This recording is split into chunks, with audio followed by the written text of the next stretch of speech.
All right, so here is a quick how-to video on how to factory reset your Roku stick, Roku TV, or whatever Roku platform you have. So grab your remote and go to the home screen, hit the home button here if you have not already. Go to this home screen here, and then you're gonna wanna go down to Settings, and then you're gonna wanna go down to System. Click over on System, and then go to Advanced System Settings, and then right there is your factory reset.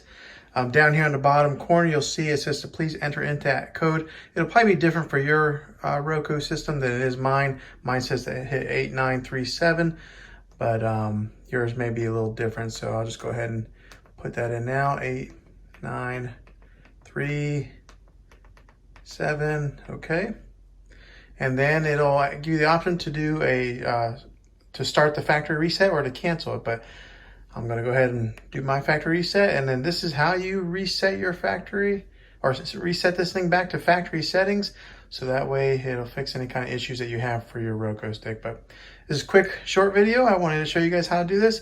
If it was helpful to you, go ahead and click a thumbs up. Go ahead and subscribe to my channel. I make tech videos all the time, and I'd love to have you back on the next one. Take care.